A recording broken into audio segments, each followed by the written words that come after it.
What's up, everybody? Welcome to Kinda Funny Games Daily for Friday, March 25th. No, May 25th, 2018. I'm struggling because I'm one of your hosts, Greg Miller. This is the busiest lady in the business, Andrea and Renee. What's good, Greg? Not my, well, it's National Wine Day. You called that out here. Cheers to that. Cheers. You get to live your dream of drinking wine on this show. I asked Greg and I just tweeted this, if I could channel my dream of becoming Kathy Lee and Hoda on the Today Show, and if we could drink wine while we do the show, just like they do on the Today Show every day. And he said yes, because it's National Wine Day. My birthday, April 27th. Yes. My mother's birthday, March 27th. I look at this 25th of May, and it feels like, and my dad's birthday, May 21st. I feel like something's coming up, or I'm forgetting something. Didn't you just say your dad's birthday was April 27th? No, that's my your birthday was April 27th. Yeah. My dad's birthday is April 27th. Really? You and my dad have the same birthday. Oh, we should do a double party next year. He would love that. Okay, cool, yeah. But I don't think I'm missing anything. I just feel like I'm missing something. I feel like I'm getting close to missing something. Okay. Because these dates usually, the in the 20s, the high 20s. Good news. The months are almost over. Oh, thank God.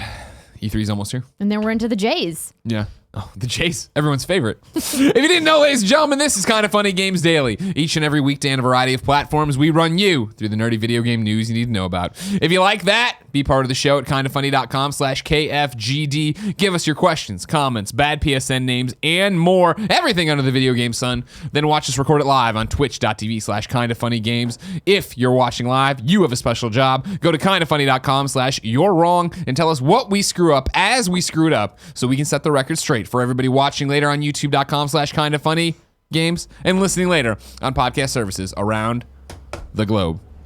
Housekeeping for you.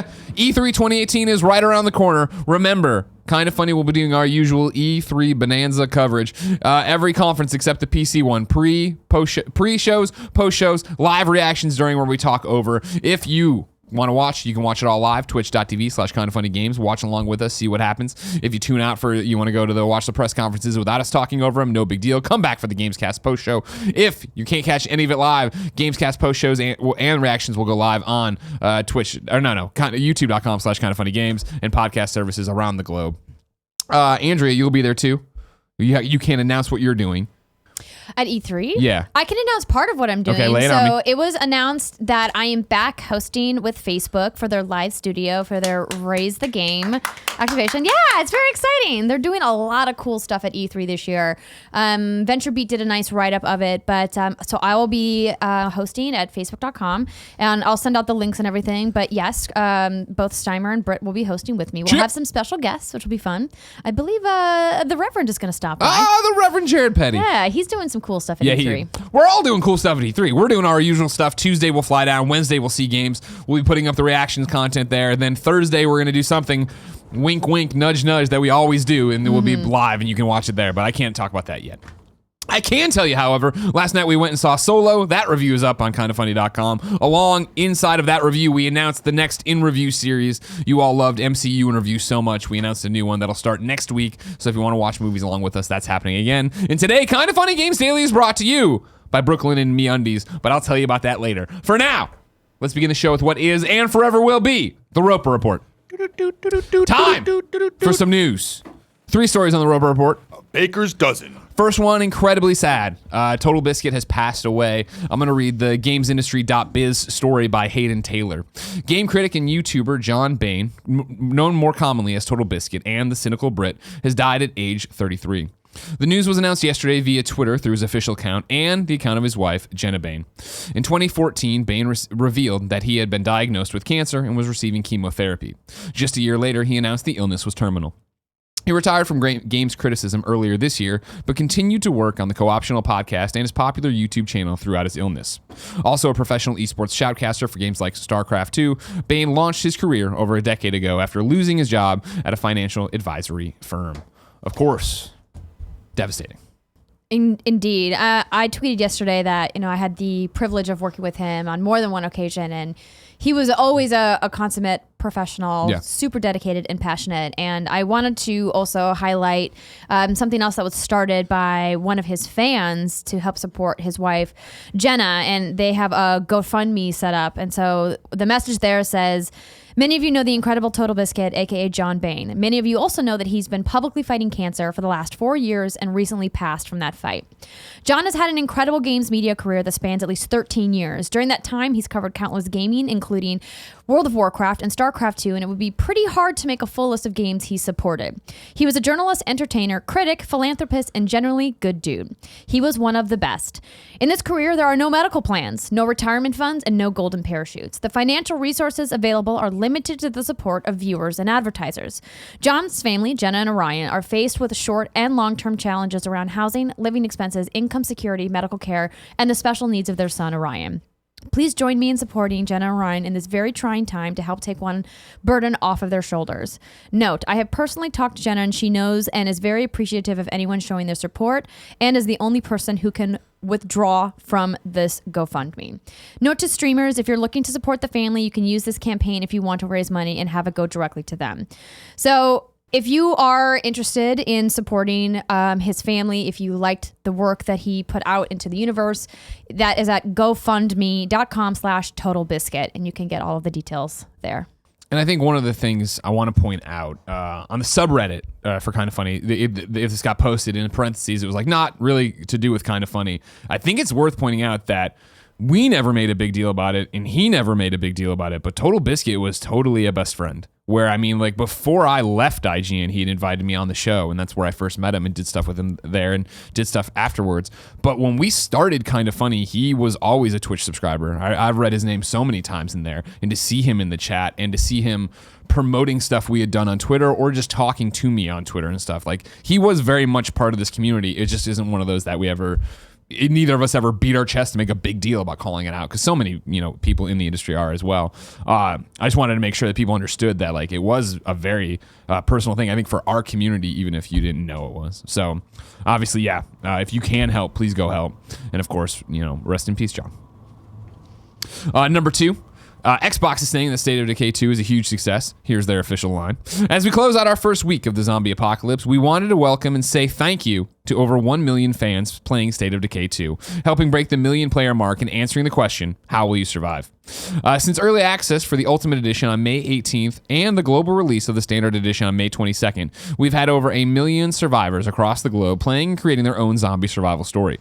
Throughout launch, there have been over 6 million combined hours of State of Decay 2 gameplay, and we've watched nearly 3.5 million hours of gameplay across Mixer, Twitch, and YouTube gaming from over 41,000 unique broadcasts. That's a good number to get. Yeah, absolutely. And I reached out to Xbox PR to clarify what the record they broke was, because if you look at the Xbox Wire article written by Aaron Greenberg over there. Friend of the show.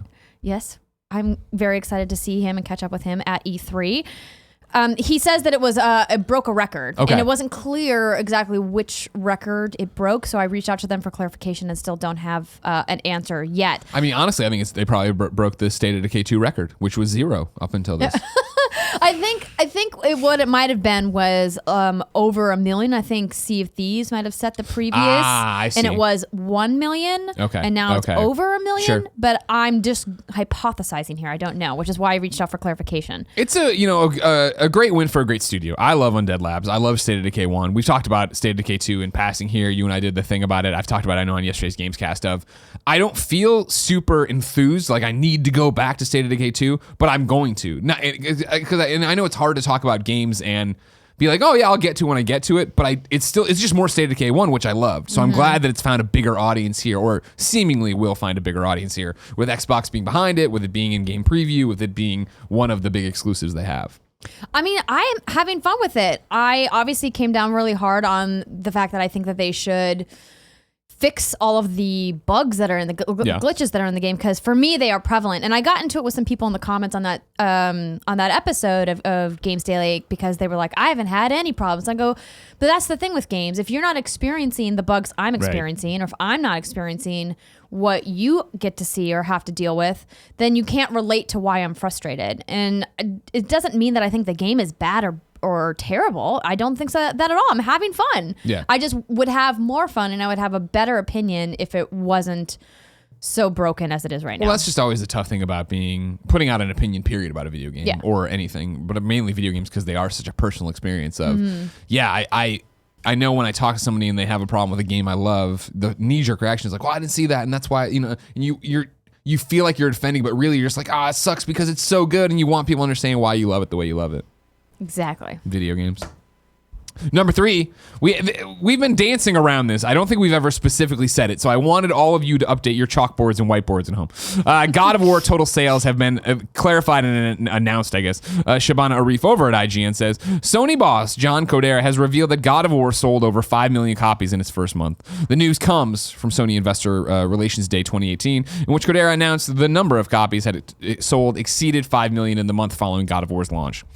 I think it was originally this is the third story kind of about this, where the first one was it did gangbuster numbers and made video games 44% better year over year or some shit like that, but we didn't have the number. And then yesterday we talked about digital sales, saying it sold 2 million. I don't think we've ever clarified, so there you go.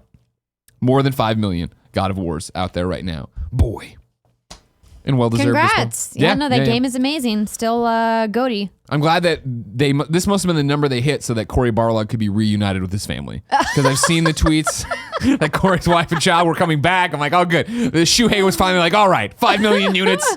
Send the Barlogs home to their husband. And believe it or not, that's it, Andrea. We're speeding through it. Yeah, it is. You know what I mean? It is a short day for news. I love God of War, and I'm excited for the next God of War. Whenever that may come, maybe it'll be on PlayStation 5, probably will be. But it's so far away. Andrea, if I wanted to know what came to the mom and grop shops today, where would I go? You would go to the official list of upcoming software across each and every platform as listed by the Kinda Funny Games Daily show hosts each and every weekday. Out today. Oh, here we go. Atomine, we'll say, on Switch. That sounds right. 7 Scarlet on PlayStation Vita, it lives. Dark Souls Remastered on PlayStation 4, Xbox One, and PC. Detroit Become Human on PlayStation 4. Dungeon Rushers on PlayStation 4, Xbox One, and Switch. Ooh, Ascension on Xbox One. Ascension on Xbox One. Pixel Junk Monsters 2 on PlayStation 4 and PC. Yay, I'm so excited. Right? Sudden Strike 4, European Battlefields Edition on Xbox One. And then Super Hyperactive Ninja on Xbox One. Before we move on to new dates, I want to call out, of course, Detroit Become Human. Reviewed yesterday on the Kinda Funny Games cast. Available right now on patreon.com/kindafunnygames. If you go there at the $5 or $10 level, you get it along with the pre and post show if you go to the $10 level. Or you can wait, and of course it's free. youtube.com/kindafunnygames and podcast services around the globe on Monday. Full review there. Have you played any more since we talked last? No. Okay. But we did have special guest Kim Wallace on What's Good Games this week. And Big fan of her. Yeah, she's great, right? Yeah. So you mentioned that to Jared that you and Kim talked to Judges Week about it. Yeah. She reviewed it for Game Informer. You can read her full review at GameInformer.com. If you want to hear her candid thoughts about the game, talking with Steimer and I, that is at youtube.com/what'sgoodgames or on podcast services. She's great. We also talk about Kingdom Hearts 3 because I needed an expert to come in since Alexa Ray is out. I was like, Kim, like you're the girl. You're the one. This is what you've been training for your entire life. So we talk about a lot of stuff. But yeah, I'm excited to jump into it this weekend. Ooh. And we're going to do a spoiler cast on it probably in like a week or probably the week after E3 would be my guess. Okay. So you guys got some time to play. Speaking of all that, let's jump into Detroit Reader Mail. No spoilers, don't worry, everybody be chill. First things first, Nick from good old New Zealand writes in to kindafunny.com/KFGD and says, hey Greg and Andrea, how are the trophies in Detroit Become Human? I don't want to spoil the game by looking at the hidden ones, but they're basically all hidden. Just want to know if they're reasonable and won't require 4,875 playthroughs in specific ways. Thanks. Here's what I'll tell you, Nick.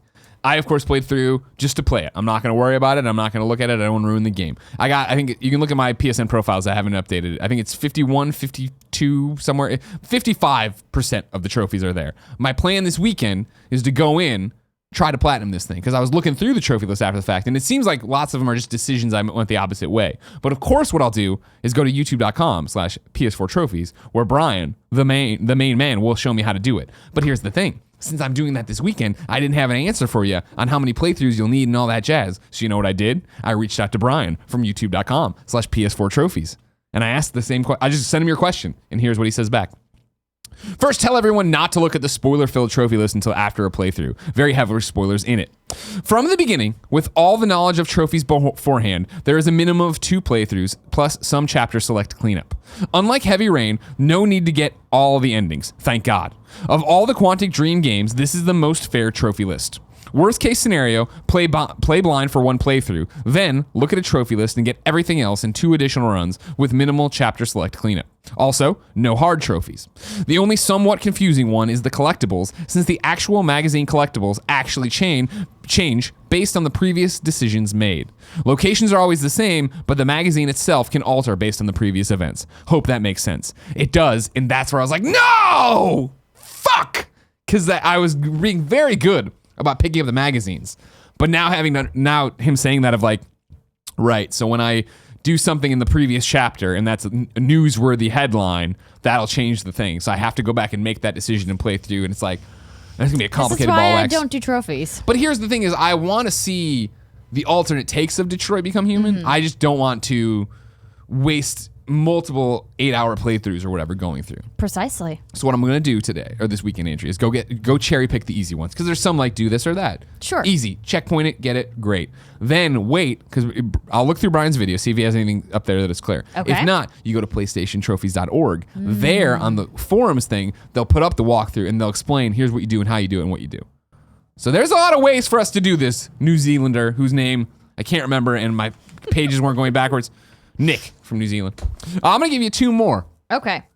You want to just skip new dates? What's Detroit happening? it was just a Detroit Become Human rock block on Okay. Detroit Day, on wine day. Give me a cheers. Do you like this wine? The wine I'm drinking right now, the red Yeah. blend? Oh, it's delicious. Yeah, you never bring bad wine. Oh, thanks, Greg. I wish I wish I knew anything as well as you knew wine, but I would assume You know a lot of things. I was going to say your wine, like we both know video games, right? So we're checked there. But I would say, like, in terms of hobbies, the way you know wine is maybe how I know comics. Maybe that's like, because I like. It's definitely not how you know chicken wings. That's true. All right. Good one. You brought me back around. Cool, Greg? Yeah. Give Andrea a round of applause. Oh, She thanks, brings good cool stuff in. Greg. Bruce Wayne wrote in to kindoffunny.com/KFGD and says, "Hey, Greg and Andrea, longtime listener, first time caller. Instead of tweeting at you, I figured I'd quickly ask here.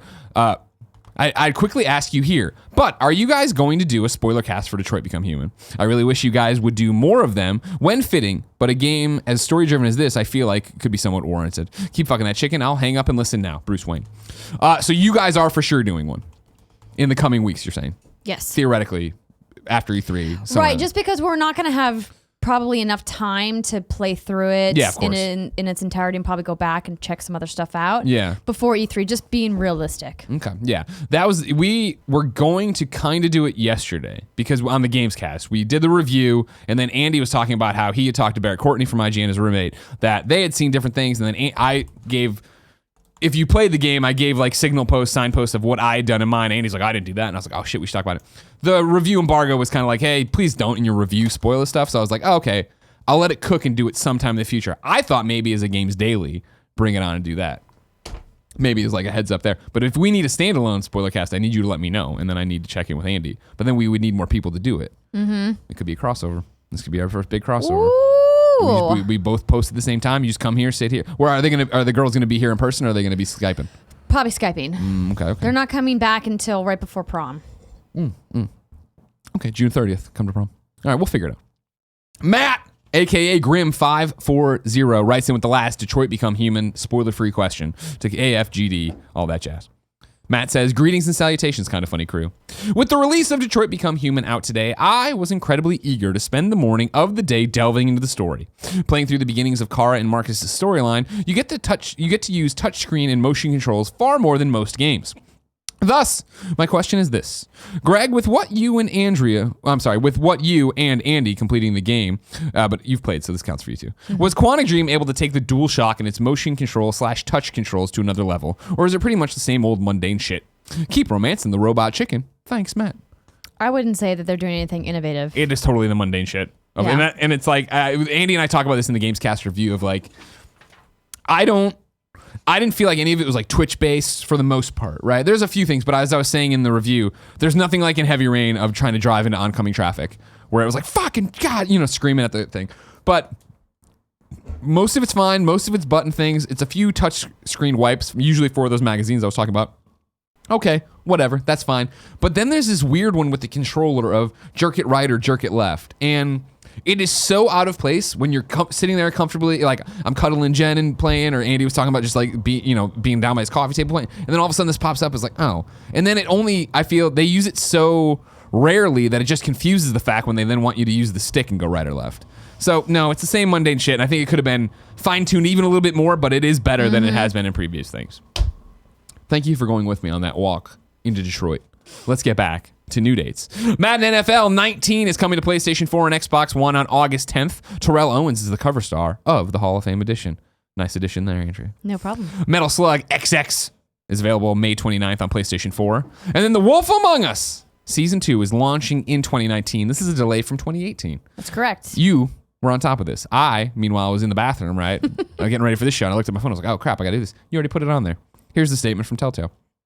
This delay comes as the result of a few fundamental changes here at Telltale since we first announced the game late last summer. Telltale wrote in a blog post. Most importantly, we're committed to exploring new ways to tell our stories. Taking this extra time will allow us not only to focus on quality, but also to experiment and iterate in order to craft something truly special. Interesting. This was their big deal, right? When the layoffs happened and they were honing their focus, like, we're going to move off of our crappy engine to, I think they said Unreal, right? Is that right? I don't know. Kindoffunny.com/you're wrong. To one of the main engines that already existed. And people were very interested in that of, all right, cool, Batman's already, happening. I think it was already coming out at this time. Walking Dead was still announced in the final season. And then Wolf was still announced.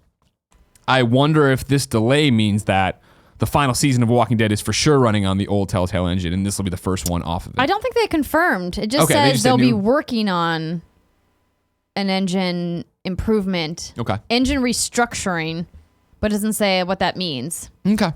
I would hope that they would move to something like Unreal. Yeah. Because that means that they could, hopefully focus on content of the game and not working around with the engine. Yeah. Lean on those epic engineers to help you out. Yeah, because that was the big thing, I think, what Jason Schreier's article about everything that had gone wrong over there of like, hey, here's how screwed up the engine is and what they have to do to make an apple roll off the table and stuff like that. You're like, oh my God. So yeah, we'll see. But Wolf fans, I know a lot of people were concerned it wasn't happening at all anymore. It's still happening. There you go. 2019. Go ahead and hold your breath. Next up is Reader Mail officially. But first I'm going to tell you it's officially brought to you by Brooklinen. Andrea, you probably don't. Do you need new sheets? We've talked about this. Need is a strong word. I am in the market for a new pair of white ones, and I have my eye on the linen ones. Yeah.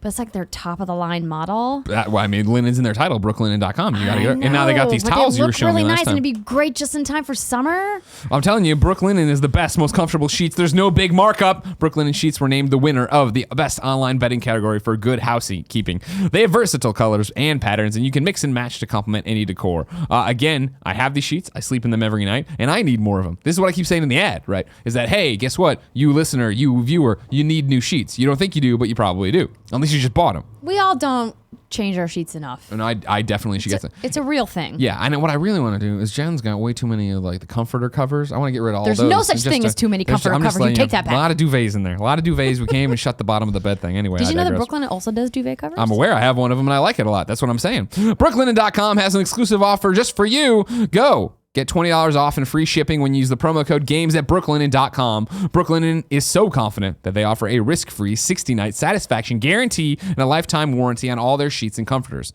The only way to get $20 off and free shipping is use a promo code GAMES at brooklinen.com. That's BROOKLINEN.com. Promo code GAMES. Brooklinen. These are the best sheets ever. Second sponsor, I shouldn't even have to tell you. It's MeUndies. I have to do this every day now. Actually, I don't have to. I do this for some reason. What color am I wearing today? Today it's these, it's the Christmas lights. Christmas lights. And this is what I was talking about the other day. You can go there, right? And they have all these cool patterns. MeUndies, of course, super comfortable, great fit, great stretch, all that jazz. It's legitimately, if I'm lying, I'm dying, the most comfortable underwear I've ever owned. They do crazy patterns. You go there, they're trying to sell you during the holidays. Look at all these crazy patterns. Oh, yeah, I got the Valentine's Day ones. You just wait a couple weeks after the holiday, you go there, you order the variety pack, they give you all the ones they were trying to get you before. That's how you do it, guys. You listening? This is how you do it. Get the patterns without paying a full price. But you can also go there and get the underwear sent to your door, risk-free, satisfaction guarantee. To get 20% off your first pair and free shipping.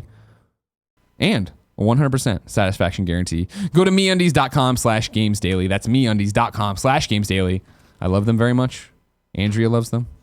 John loves them. Because you did the couples pair that one time, right? Match your bottom half to your better half. That's great. That's Tim's favorite tagline of all time. Rest in peace, Tim. Nah, he just went to New Orleans. He's fine. Kevin Browne writes in to kindafunny.com/KFGD and says, "Hey, Greg and Andrea. What are the chances of a single-player Star Wars game announcement at E3?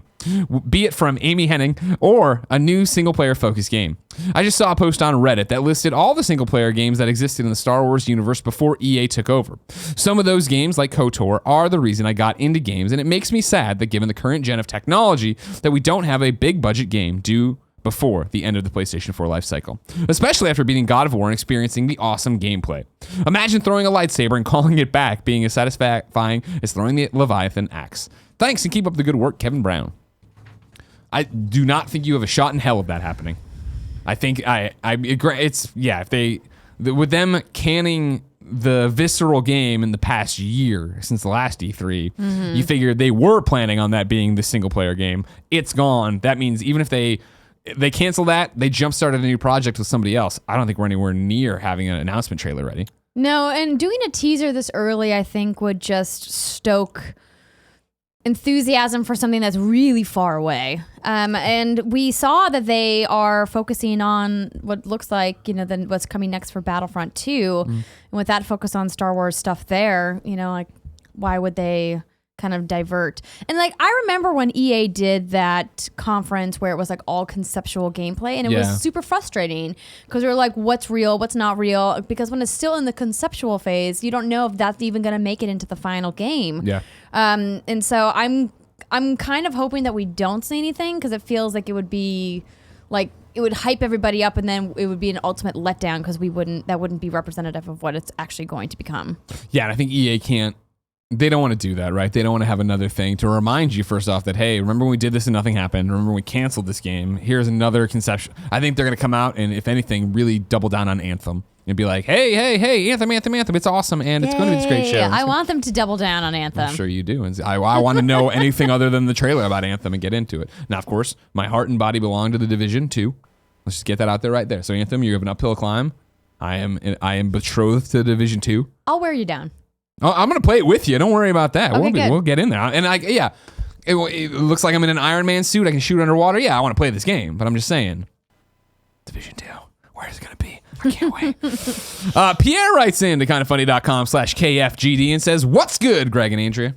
With all the traveling you guys do as part of your jobs, do you ever take your Switch dock with you? So that after a hard day's work and social meetings, you can relax and play on a bigger TV in your hotel room? Or do you simply stick with the console in its handheld form? I personally would like to bring the dock on my travels, but the awkwardness of the design of the official Nintendo dock and bulkiness of the AC adapter is a deterrent. Would a smaller or redesigned official dock, which collapses neatly, change your opinion, and bringing it along? Thanks for all the hard work and everything you do, Kinda Funny. Can't believe it's been nearly a year since I flew from the UK to San Francisco and met all the Kinda Funny best friends for Kinda Funny Live 3. Such lovely people. Sincerely, Pierre. Pierre, your ass better be coming back for Kinda Funny prom. Yeah. June 30th. kindafunny.com/tickets. There's a prom stream right after this if you're watching this. There's nothing quite as satisfying as laying in bed in handheld mode with the Switch. Yeah. So I never bring my dock, ever. It's just one more thing to have to pack and cables to manage. And if you're like me and you actually have to carry production equipment with you, so microphones, XLR cables, batteries, all that jazz. Gotta get a Kevin. I do need a Kevin. Maybe I'll just steal Kevin from you. No, please don't do that. Please don't do that. It's just one more thing to bring, and the handheld mode is just so convenient. Yeah, no, Yeah. Honestly, and I know we've talked about this before and things, and I talked about it in yesterday's Gamescast with Garage, that game I've been playing on Switch. It was so weird to come home after playing Garage at the office and want to play more and be like, oh, put it in the dock and play on the TV. I'm like, I never do this. It's so weird to have my Switch in the dock. It works well for a few games. I remember the first time I actually docked and played Breath of the Wild. Yeah. I was like, oh, yeah. Oh, dear. The divine beasts on a big screen are awesome. Yeah. But the vast majority of games I played on Switch are really great in handheld mode, and that's why people love it. And that's why Japan is offering a dockless version, right? And I hope they offer that here in North America as well. But no, Don't need it. Don't want it. And also, hidden tip that maybe you guys don't know, you can't always rely on being able to plug into the HDMI in hotels. A lot of hotels lock down the HDMI ports on their TVs because they want you to use their in-TV entertainment, and so they don't want you to plug in like your laptop or an external source like a PlayStation. The hoops I've had to jump through to hook up a PlayStation 4. People I know in the industry literally go and buy televisions and bring them to their hotel rooms and then return the television when they're done with their trip because they can't plug into the TV. It's a real thing. Yeah. So no, I definitely pack pro controllers. When I was all over the moon for Mario Kart, like I brought extra pro controllers and stuff so we could play in tabletop mode, which obviously isn't the best view of it. And I played Mario Kart and I've played Zelda and I've played Mario on a TV, but 90% of everything I do with a Switch, 90% of everything I do with a AAA Switch title is on the handheld mode. Any other game, it's got to be 99%. If they made a smaller redesigned dock that collapsed neatly, yeah, I might put it in my bag and not think of it often. But it's also the weird thing that when we go to an event and I bring the Switch, it's really, hey, this is for me flying. Flying there and flying back is when I play. When I'm there, it's you go to the event, you do your thing, you come home, you go to dinner, maybe you go to an after party, maybe you do another appointment, you come home and pass out. Like E3, I'm not going to bust my ass all day and then come home at midnight and be like, you know what, I want to play 30 minutes of something. Yeah. The last thing you want to do at E3 is play something else. When you're in your hotel room, all you're thinking about is the pillow. It's true. E3's long. CannibalCaveman writes in to kindoffunny.com/KFGD and says, at this point, do you think Death Stranding will be a series or by itself close-ended title? Thanks. I don't think you make a game anymore and don't think of it as the series or a potential for a series. And especially with Kojima's storytelling style, I definitely think they're thinking of it as an ongoing thing. Whether it'll be Death Stranding 2 comes out 4 years later, or if it'll be a decade later because he does something else in between, wanting to stretch his legs because he has independence. I think you're going to get an open-ended ending to that game that could go on to something else, but that's just me. Andrea? Agree. Perfect. All right, good. Sorry, I don't have much more to add there. No, you're a monster. It's fine. Sam wrote into kindoffunny.com/KFGD and says, good morning. Just a small PSA that I hadn't heard this week. Gary Whitta's The Last Jedi #2 came out on Wednesday, May 23rd. Heart. Thank you, Sam. Of course, Gary Whitta, writer of movies you love, also has been working on the adaptation for the comic book version of The Last Jedi. Issue 2 is out now. Also wanted to call out, saw this going on the subreddit, concerns. Gary's fine. Everything's fine. He's just incredibly busy. Last week, he got pulled away, so he couldn't do any of the shows while I was gone. And then this week, he's been tweeting, I think, about being in LA. But that's how it is to be a screenwriter, of shooting all over the place, doing stuff. However, he did tweet about, he was going through rough stuff. It wasn't anything to do with us. I know people were worried about that. It's not a Kind of Funny thing. Kind of Funny still his home. Kind of Funny still his family. All you best friends should tweet at Gary Whitta. Send him that sweet, nasty love. And final question of the day, of the week, comes from Andy Prince, who wrote into kindoffunny.com/KFGD and says, do you think we will see Fallout 4 PSVR or any Fallout game released for Switch this year? I'm hoping Bethesda kills at E3. Love you both. Keep killing it. I think it's... I would be surprised if we don't get Fallout 4 PlayStation VR at the conference this year for Bethesda. I feel like they played nice putting Doom VR out on PlayStation VR and then later on everything else, and then going Fallout 4 VR on PC. I feel like it's time to switch that the other way and be like, hey, guess what? Because you've already done the work. You already understand how it works on PlayStation, especially with Skyrim. Why not toss that on there as well and give yourself another announcement at your conference? Yeah, and it was leaked last year that it was coming to VR. If it doesn't come from Walmart Canada, I don't believe it. So, I mean, I don't know why wouldn't. They, Bethesda has a great working relationship with PlayStation. Would make sense that they would bring it to PSVR. Ooh, what do you think about a Fallout on Switch? I don't think it would, you can't say, right? Like, knowing that they brought Skyrim, but Skyrim was, quite a few years older than Fallout. Not to say that they can't use that, but Bethesda Game Studios is working on other stuff. I don't know if they would want to divert resources to make a Switch port when they could outsource the port to another studio. Bluepoint said they're working on their next thing being something big, right? What if it was a Fallout 3/Fallout New Vegas anniversary pack? Somebody On one of the forums I was looking at was bringing up that Fallout 3's one of their numbered anniversaries is coming around. But my biggest criticism of Skyrim on Switch was that there's just too much happening in that small screen to keep track of all of the text and all of the menus. Sure. Particularly in combat. You would have to, like, for me to enjoy Skyrim on my Switch, I would have to play in docked mode. And if I'm going to be doing that, I might as well just boot up my PS4, and play it there. So, I still think Bethesda sees the success they found on Switch with these titles, which granted they haven't come out and said how well Doom's done or how well Skyrim's done, but the success in it, and then definitely the fan reaction to it, and then also the press coverage for older games. Yeah. I could see them totally doing it. Listen, if they want to do it, awesome. I think, Bethesda makes fun games, but I would like to see them do new stuff. New announcements. I agree, and I totally hope this year they come out and they're like, we had a lot of success on Switch, but here's the stuff that's either day and date with Switch, or here's an exclusive game we're working on with Switch. That could be cool. Yeah. What I want to do this, I want to get your opinion on this. What about Fallout Shelter for Switch? That would be perfect. Yeah. It's a great platform. Yeah. But that would also microtransactions mean that you have to kind of carry your Switch with you all the time, because that's like a time management game. You have to always be checking in. Yeah. That's what's great about it on Nintendo your would like phone. that, You have your phone in your pocket all the time. Sure. You can't fit your Switch in your pocket. You can. Your back pocket. It's fine. I mean, It's if you're easy. wearing those like giant cargo pants. I had it in my back pocket today because I got all excited before I left the house. I was like, oh, I'm going to take the train. Great. Download the Mario Tennis Aces demo. Great. Had it in my back pocket, got on the train, opened it up. This is the online multiplayer. God damn it. This is why I can't play this offline. Fuck. I got an email from one Geneviève Saint-Onge Miller. Oh, yeah. About a new Switch code for a game that's finally coming out. Very excited about it. Is it embargoed? I'm not sure. I don't know if it's embargoed. Let me look. No, they've announced it for sure, I think. Probably. It's, let's see. I'll tell you what, it rains Switch codes on me. I have so many games on that Switch that I'm like, all right, this looks cool. I need to play this Foxes and something. Now I'll give them a shout out because I got that code.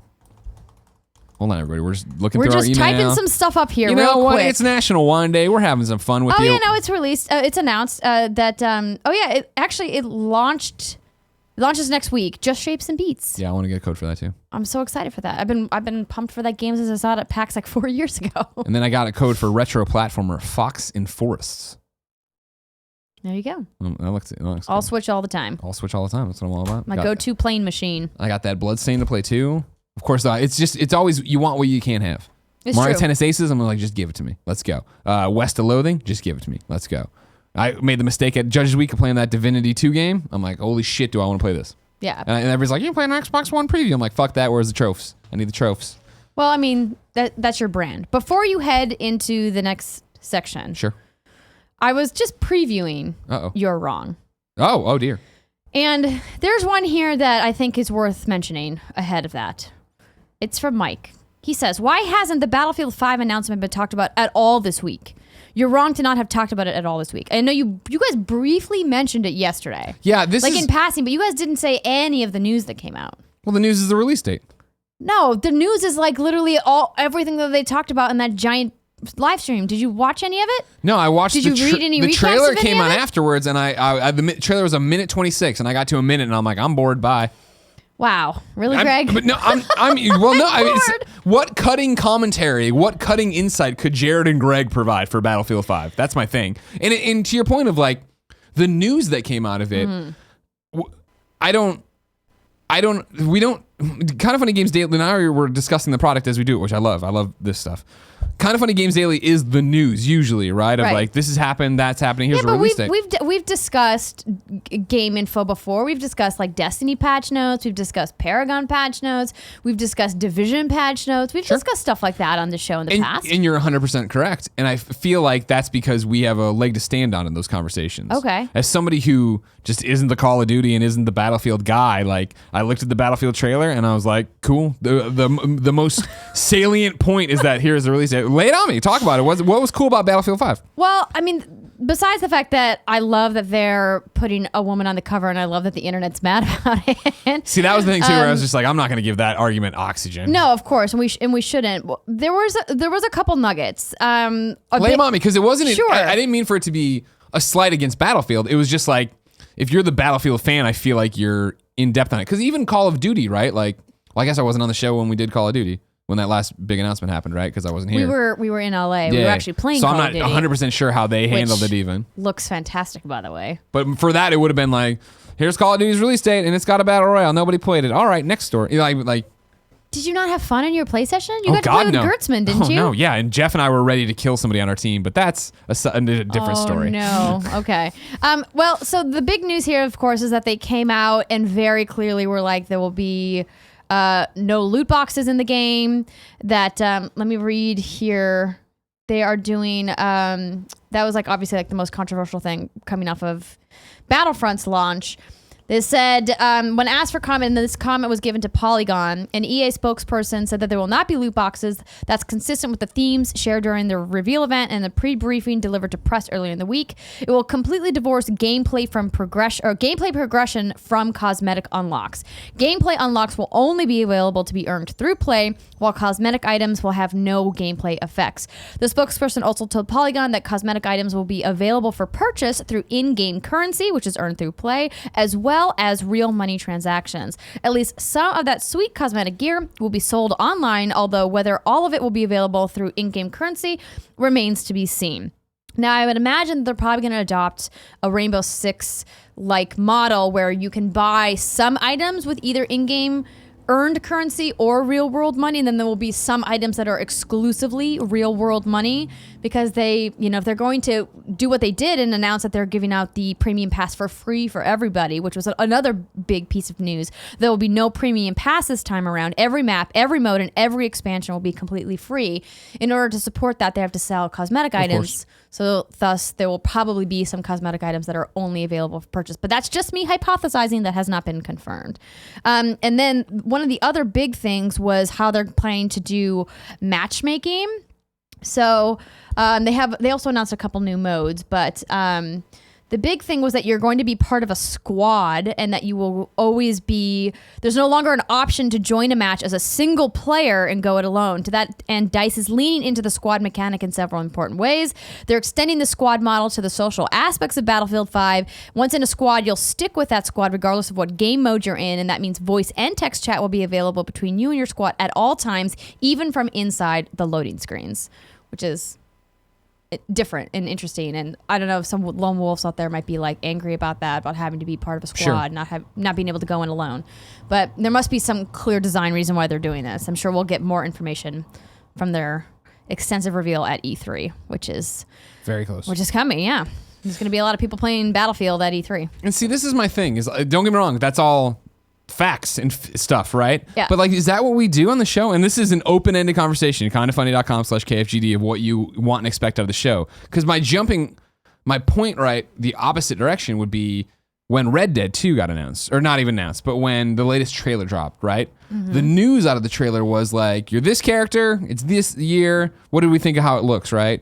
Whereas that, like, squatting up and all that jazz and stuff, like, I don't know. I don't have the answers. I feel like we don't. I would say that yes, this is news, because this is new things for the franchise. Sure. They released a long new asset. They gave the release date. All of that was news. Yeah, it's just the weird thing of where we. I'm not saying you're wrong. It's what's the teetering between news and preview, and maybe I'm just too set in my old IGN ways, right? Of like, I didn't read any of IGN's previews, and I didn't bring in. Preview though would be if you and I had personal hands-on time with it, and we got to actually like see this presentation. So we weren't invited to this presentation that Polygon was invited to. Thanks, EA. But if we had been, then that would have been like a standalone preview. Hey, I got to see this like behind closed doors demo. They gave me this presentation. I got to try the game. Here is my preview of it. This is purely like taking the information that they relayed during the live stream, revealing the gameplay, and saying these are the new salient points that you need to know about if you're a Battlefield fan, if you're interested at all in the new game. This is what's new and this is what's different. And that's just like a few tip of the iceberg. They had a whole presentation. They detailed the new modes. They detailed where you're going. They detailed how they're going to unroll the narrative parts of the story throughout the release of expansion content and DLC, which I thought was a really interesting way to go about it, because they said as World War II unfolded, we're also going to unfold our narrative of how that progresses throughout beyond launch, essentially is what they're saying. So they're clearly transitioning this into a live service game. Okay. Interesting. I thought that was worth discussing. I'm glad you did. And I think that's the thing. If you would have been on that show, I think it would have been worth bringing up too. But me and Jared would have been like, all right. And Jared would have been like, let me tell you about this Japanese arcade cabinet I saw in the garbage. Stardew Valley in the corner. And I would just yell about trophies. It's time to squad up. And this is where one of you writes into kindafunny.com/KFGD. Give me your name, username, platform of choice, and why you need help in a video game. I read it here. The best friends come and find you. Everybody plays games together and has a good time. Ryan Kelly needs help on the PlayStation Vita. My man. His PSN name is ThatKid755. ThatKid755 says, hey Greg, long time, first time. I recently got into Resistance Burning Skies for their PlayStation Vita, and I'm genuinely impressed. But who would I be if I wasn't trying to grind out the platinum? I stopped reading there and tried to slow it down. Am I being trolled? You were genuinely impressed by Resistance Burning Skies. All right. The only thing standing in my way now is one measly multiplayer trophy. I need a couple of best friends to fill a multiplayer lobby for long enough to complete one match in multiplayer mode. That's all. Thanks for everything you do. Keep fucking that goddamn chicken. That kid, 755. So if you have Burning Skies, I'm not going to say you're genuinely impressed by it, but if you have it, hit up that kid, 755 on the PSN, set up a playtime, get out there and help him get that platinum. Andrea. Yes. We asked people watching the show live on twitch.tv/kindoffunnygames to go to kindoffunny.com/you're wrong and tell us what we screw up as we screw it up. What do we screw up today? Today we have, let's see here. Charles, I appreciate you putting in the Telltale news, but I got it in the show notes. And then there was Mike's comment about Battlefield. Somebody else mentioned the Wolf Among Us news. We got that. Don't worry. Jeff ZOMG says, Greg, you're you're wrong, but Power Picks already has a complete walkthrough for the Detroit Platinum. Thank you. If you want that. Power Picks with a Y. But the problem is what I don't like about Power Picks. They do great video guides as well. Their videos though are like I need a sentence explaining. I need a few sentences of like do this, do that, and then here's what you need to get on this one playthrough and what you need to do. Capitalist Pig says, the rumor about Telltale is that they are switching to Unity. This makes sense as the CEO for Unity is affiliated with Telltale. Yes, that CEO is on Telltale's board of directors. Oh, dear. So, something to keep an eye on. Unity wouldn't be bad. Let's see here. This is now more Telltale Unity things. What are you showing your drawing? I did a Superman doodle on this one.